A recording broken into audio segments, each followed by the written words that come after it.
It pains me, one, as a mother, as a leader, but also as a Christian.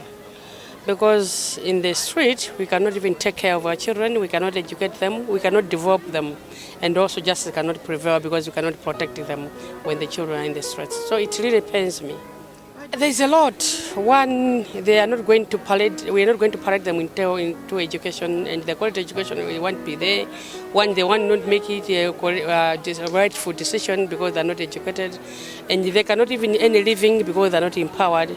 But also, they cannot be protected because justice cannot going to reveal in the areas where the children are in the stress. Hence, we have the policy where I would like to remove them, and we have the legislation of Child Care Protection and the Justice Act of 2010, which are there to protect our children. There is an article there where we need to punish mothers if they are not taking care of their children.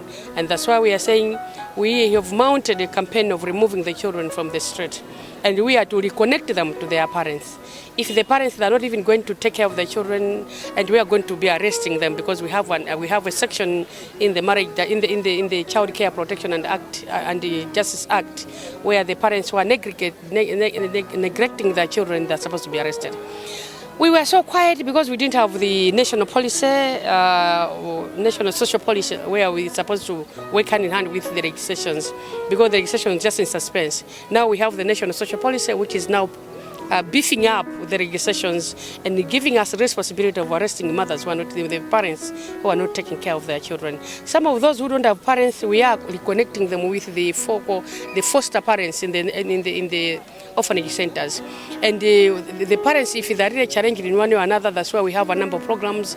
The cash transfer, they're targeting the child-headed households, they're targeting the vulnerable people, the women, the women, the single-headed households, and also it's targeting the disabled and the persons with albinism, the elderly, so that when they're having children, they're going to support with whatever they're getting for the social cash transfer. We have the feeding program, we have the Catch for Work program, we have the readmission program where we are paying school fees we have the bursaries as well. So all these, they're there to target and to assist those who are really vulnerable. So there's no way one is going to say the child is vulnerable and is supposed to be in the street. There's no way that the child is supposed to be in the street because he's not going to be protected.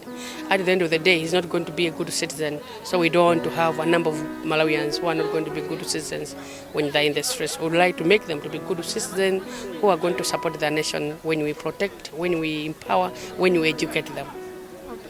We are telling the Malawian people that they've got to take care to protect the street kids, and there's no way that they've got to give them something when they're in the streets. It's better if they want to adopt them within the Malawi setup, following the adoption rules, then it's better they take them if they feel that they are orphans, than even giving them whatever within the street setup. Then that is not going to help them, to encourage them to go to school or even to go back home.